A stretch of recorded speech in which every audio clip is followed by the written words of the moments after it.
Hey everyone, it's your family doctor. Welcome back to the channel. I want to start today with a little honesty. I've been practicing medicine for over a decade now. I've seen thousands of patients, working parents, busy professionals, retirees, teenagers, and if there's one thing I've learned, it's this. Most of us are walking around with a nagging feeling that something is just off. We're tired, we're stressed, we're catching every cold that goes around the office, and we don't really know why. So today, I'm not going to throw a bunch of fancy medical terminology at you. I want to have a real conversation, the kind I'd have with you in my exam room about something that is absolutely central to your health. Something that gets overlooked in most doctor visits, something that doesn't show up on a standard blood test, but something that I believe determines whether you thrive or just survive. In traditional medicine, it's often called vital energy or defensive chi, but let's translate that into plain English for a moment. Think of it as your inner resilience, your body's built-in ability to adapt, to recover,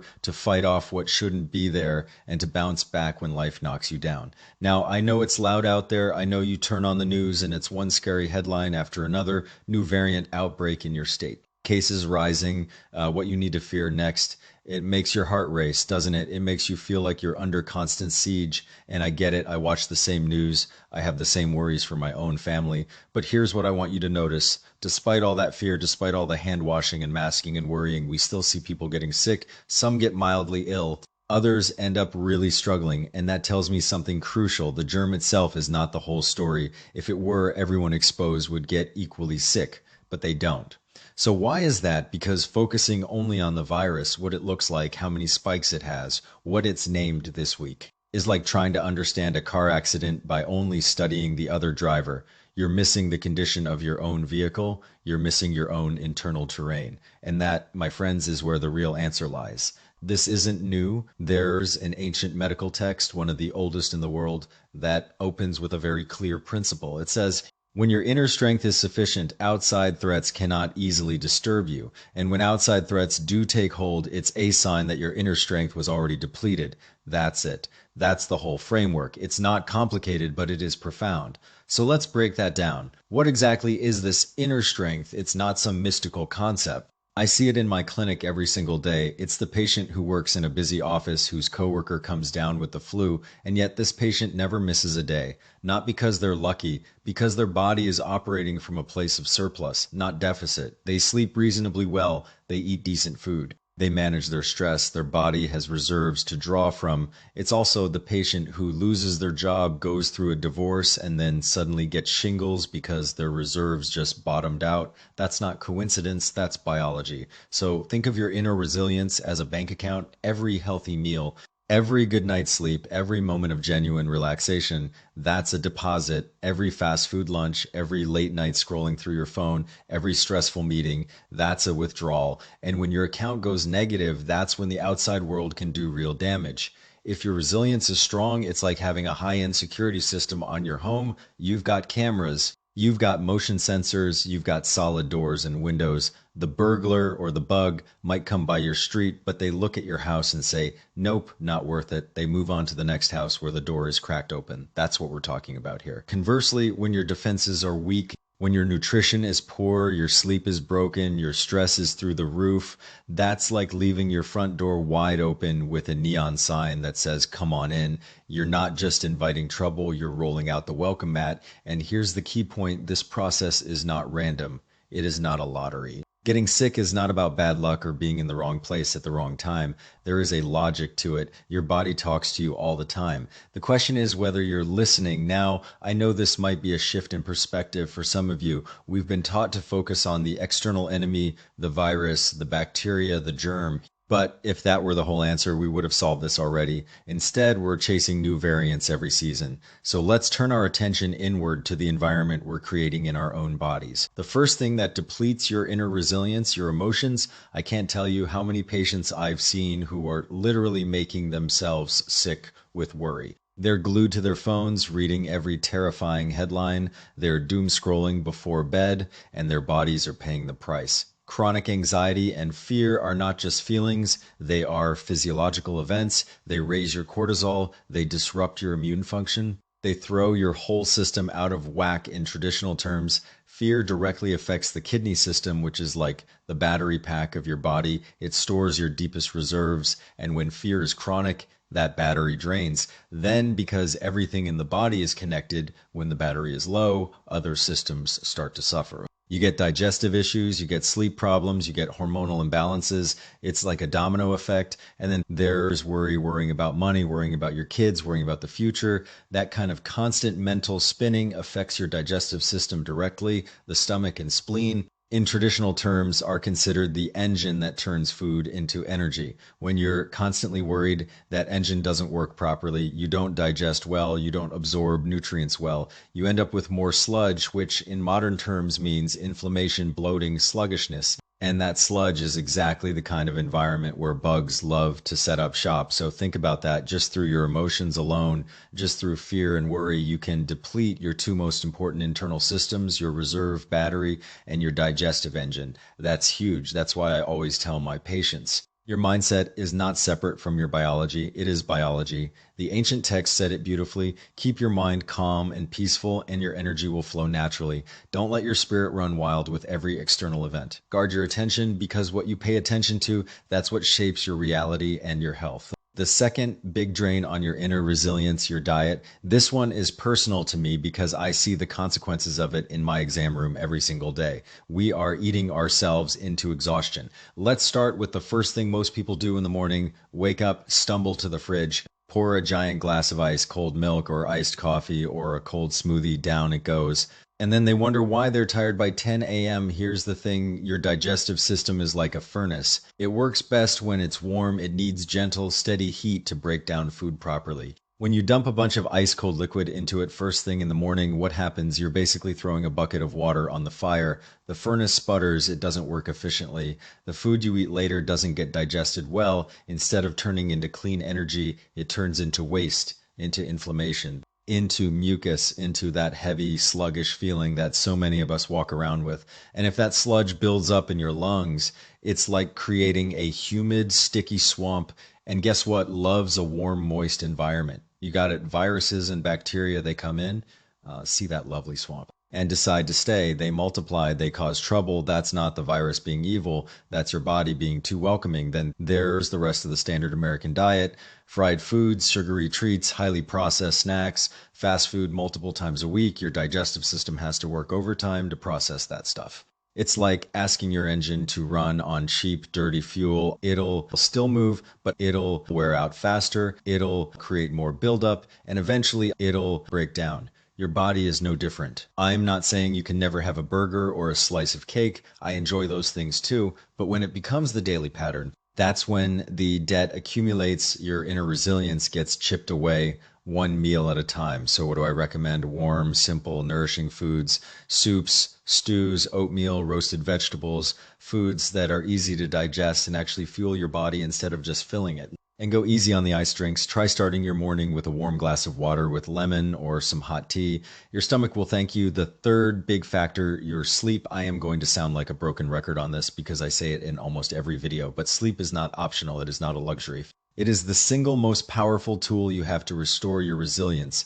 Our bodies are designed to follow the sun, wake up with the light, wind down when it gets dark. That's how we've evolved for thousands of years. But now we're staying up until midnight staring at glowing screens. We're tricking our brains into thinking it's still daytime, and we're paying for it from about 11 p.m. to 3 a.m. Your liver and gallbladder are doing their deepest cleansing work. That's when your body is filtering out toxins, repairing tissues, and resetting your system for the next day. If you're awake during that time, that work doesn't get done. The garbage piles up. And your inner reserves, they take a massive hit. Then from 3 a.m. to 5 a.m., your lungs are most active. That's when your respiratory system is doing its own repair. If you're awake, then especially if you're anxious, you're missing that restoration time over time. This kind of chronic sleep debt makes you look fine on the outside, but on the inside, you're running on fumes. You're empty. You're like a car that looks great but has no fuel in the tank. And when a bug shows up, you don't have the reserves to fight it off. You get hit hard and you stay down longer. So please take sleep seriously. Get to bed before 11, dim the lights an hour before, put your phone in another room if you have to. Create a bedtime ritual that signals to your body that it's time to rest. This one change alone can transform your health. Now, I want to address the progression of how outside threats actually enter and affect the body, because it's not just virus enters nose. Virus infects lungs, you get sick. There's a whole process. Your first line of defense is your outermost layer, your skin, your mucous membranes, your immune barriers. In traditional terms, that's called your defensive energy. It's like the border patrol of your body. It patrols your surface and prevents invaders from crossing. If your border patrol is strong, the invader never gets inside. You might just sneeze once or have a little runny nose, and that's it. It's expelled, done. In the traditional framework, this is called a surface level illness. And if you see a practitioner who understands this, they might recommend something that gently helps you sweat a little, just enough to push the invader back out a few days, and you're fine. But here's where we often go wrong in modern medicine. Many of us, when we feel that first symptom, reach for strong suppressants, fever reducers, cold medicines, even antibiotics when they're not appropriate. Now, there's a time and place for those medications. I prescribe them when needed, but if you suppress the fever too early, you're not kicking the invader out, you're actually pushing it deeper. It's like a burglar at your front door, and instead of shoving him out, you open the door and invite him into the living room. That's not helping, that's making it worse. Once the invader gets past that first layer, it can go deeper. It might settle in your digestive system, causing high fever, constipation, thirst. It might settle in the middle layer, causing alternating chills and fever. Nausea, a bitter taste in your mouth. These are all signs that the battle has moved inward. There are still ways to address it. There are traditional formulas that can help at each stage, but it's harder and it takes longer. The most serious scenario is when the invader goes even deeper, all the way to your core organs. This usually happens in people whose inner resilience is already severely depleted, older folks with chronic conditions, or younger people who have been running on empty for years. At that stage, it's a battle for the core, and that's when we see the worst outcomes. So you see the progression of an illness is not random. It's a step-by-step process. And where you land on that process depends almost entirely on how strong your defenses are when the invader arrives. Now, let's zoom out even further. Why do we see large-scale outbreaks at certain times? Why do these things spread like wildfire through communities but not others? It comes down to three big factors: timing, environment, and human behavior timing, or what we might call the weather of the situation. If we have an unusually warm winter when it should be cold, our bodies don't get the signal to go into deep rest and restore mode. Instead, we stay active, our energy doesn't settle properly, and we're more vulnerable. Or if we have a sudden cold snap in spring when things should be warming up, our bodies get confused, they don't know how to adapt. That confusion makes us more susceptible. Environment where you live matters. If your community has poor air quality, contaminated water, or high levels of stress, that's an environment that breeds illness. You can't be healthy in a toxic environment, and that includes the social environment. If your community is consumed by fear, anger, suspicion, that collective mood affects everyone. It creates a background of stress that wears down resilience across the board. Human behavior, this is the piece we actually have control over. Our daily habits, our lifestyle choices, our mindset. These are the factors that determine whether the other two pieces, timing and environment, actually affect you. And this is why I say that chasing the virus itself is a losing game. You're always one step behind. It mutates, you make a new vaccine, it mutates again, you're playing whack-a-mole. Instead, we need to make our own house stronger. We need to build our own resilience so that it doesn't matter what the outside threat is. If your house is solid, you're safe, period. So let's talk about how to actually do that. Let's get practical. I'm giving you 4 concrete steps. Step 1, protect your mind. Your mind is not separate from your health. It is the control center. So start by turning down the noise. The news cycle is designed to keep you anxious. That's how they get clicks, but you don't have to participate. Limit your exposure, check the headlines once a day and move on. Spend that saved time doing something that actually nourishes you, reading, listening to calming music, playing with your kids, cooking a real meal. When your mind is calm, your body follows. This is one of the hardest things to do in our modern world, but it's also one of the most important. I recommend a daily digital detox, even just 20 or 30 minutes where you put your phone in another room and just breathe. Sit by a window, watch the birds, pet your dog, let your nervous system settle. That quiet time is medicine. Step two, eat for warmth and digestion. Eat regular meals, eat warm food. I know we're busy, but your lunch break is not a pit stop. Sit down, eat slowly, and actually taste your food. When you rush, your digestion suffers. When you eat cold food, your digestion suffers. When you eat processed junk, your digestion suffers. Instead, go for things like oatmeal, vegetable soup, grilled fish, roasted sweet potatoes. Add some ginger, garlic, or turmeric to your cooking. They're not just tasty, they're warming and supportive to your system.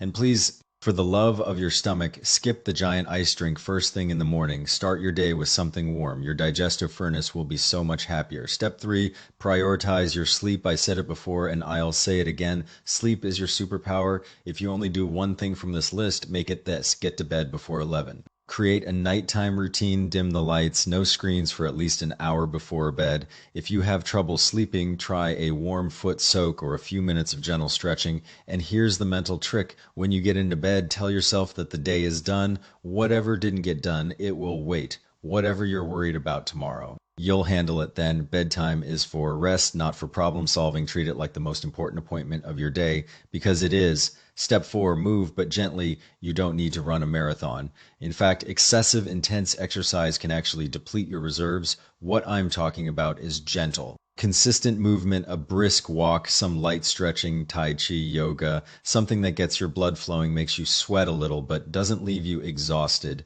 The goal is to keep your circulation and your energy moving, not to burn it out. Aim for 20 to 30 minutes a day, 5 days a week. That's it. That's enough to build resilience without breaking you down. Now, I want you to imagine what happens when you do these four things consistently. Your skin starts to glow, your energy comes back, you sleep like a log, your digestion smooths out, your mood stabilizes, you become that person at the office who never seems to get sick. You become the person who bounces back quickly when they do catch something. That's not magic, that's biology. That's you building a fortress. I see this all the time in my practice. Two patients in the same waiting room. One is a stressed out executive who lives on coffee and takeout and sleeps 5 hours a night. The other is a busy mom who makes time for a walk every day, eats home-cooked meals, and gets her 8 hours. They both get exposed to the same bug.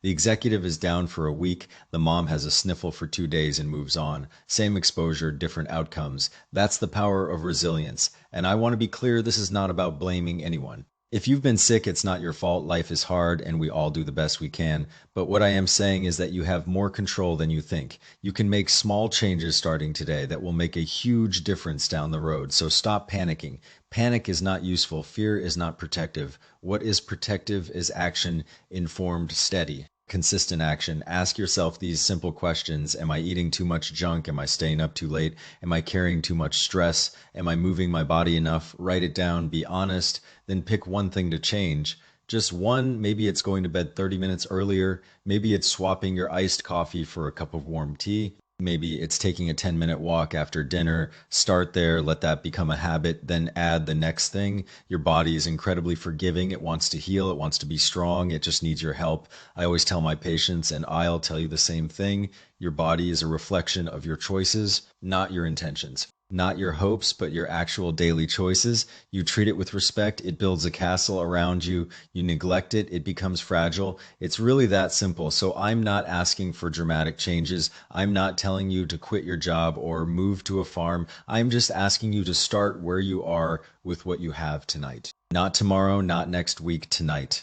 Go to bed a little earlier tomorrow morning, have a warm breakfast, take a short walk, take a few deep breaths. That's where it starts. Those small, consistent actions accumulate into something powerful. Over time, you become a different person, not through willpower, but through habit. And I promise you, your body will thank you. It will reward you with energy, clarity, resilience, and joy. And that's the kind of medicine that no prescription can buy. Final disclaimer, this is for educational purposes only. Always consult your own doctor before making changes if you're dealing with any health concerns. Please schedule a visit with your primary care doctor. I'm here to help you understand the science, not replace professional medical advice. If you found this helpful, let me know in the comments what you're going to change first. I'd love to hear from you. And remember, you have more power over your health than you think. Take care of yourself, and I'll see you in the next one. Bye for now.